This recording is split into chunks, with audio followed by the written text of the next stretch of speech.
The previous example with the data of participants of training sessions, of course, is a bit more, shall we put it, management rather than a scientific data analysis. So let's try our hand at some actual scientific data. So I have a file, datapoints.txt, and that just contains two columns separated by a space of x and y coordinates. What they are isn't really important. We can just upload that to ChatGPT, and we can ask it to create a scatter plot of the points in the data file. And doing so, it gives us what is most likely a matplotlib plot, and as you can see, it does a very good job on that. So the data looks somewhat linear or not. So one of the things we might want to ask is whether it can do a linear regression for us. And indeed it can. It will immediately produce a plot with the data points as before, but also with the linear fit added to it, which is quite convenient. And moreover, it will actually do the analysis in the sense that we get measures of the quality of the fit, such as the R value or R square and the P value and so on. So this is quite neat. It also gives us the actual equation of the line it plotted. Okay, now this looks reasonable, I think you would agree, except here at the beginning near the y-axis, it's not so very convincing, so maybe we should try a nonlinear fit. Okay, if we do that, then ChatGPT will try a quadratic fit, which is of course not a bad idea, and again we get the equation for that parabola. So basically, or rather that second degree function. So basically, as you can see, the fit is better, and if we look at the values for the fit, so basically it doesn't really tell us. So it also suggests doing some other nonlinear models, such as exponential, logarithmic, higher degree polynomials, whatever. So let's ask it to try logarithmic fit, because yeah, it looks vaguely logarithmic, maybe, so let's try. Okay, so it does. Again, it gives us the equation, and yeah, maybe not that good. Basically here near the y-axis, not really convincing, since the values would be negative, and we don't find that in our data. So not so convincing, I'd say.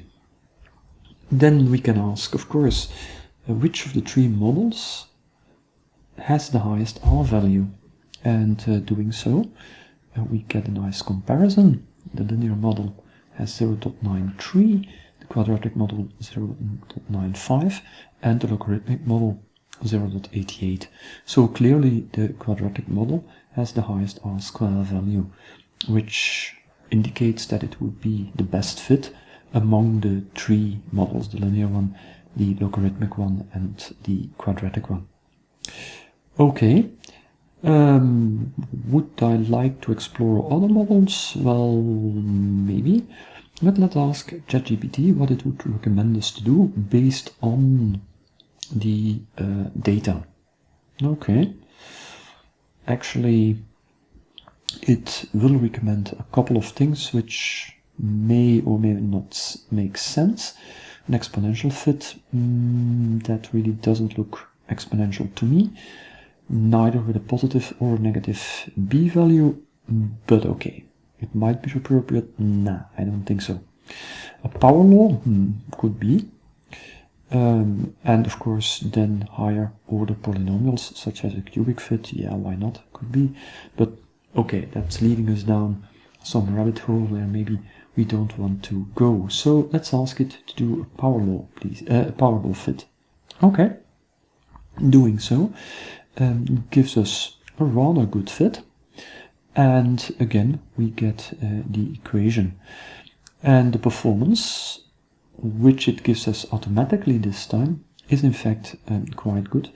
As you can see, it's a little bit better than the one of the quadratic and the linear fit. So it has remembered that I was interested in the performance, and now it's giving it automatically rather than me having to ask for it. So that's quite convenient. And then we can ask for the significance, and again we get an adjusted R-square value. Now, to be honest, I'm not into statistics enough in order to really interpret this correctly. I don't know what the adjusted R-square values are.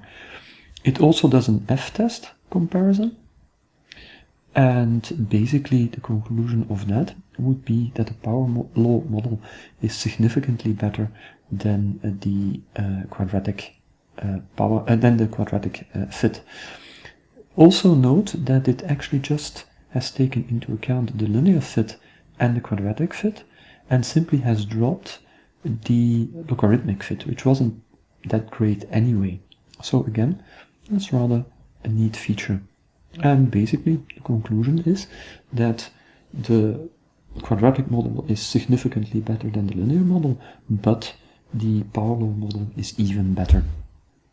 So basically, as you can see, without writing a single line of code, I got statistical analysis, a fit of quite a number of functions with the relevant equations. Note, by the way, that for each of these analyses, we actually get the code which ChatGPT used internally in order to do this analysis. So this makes it easy for us to verify whether what ChatGPT did makes sense in some way or not.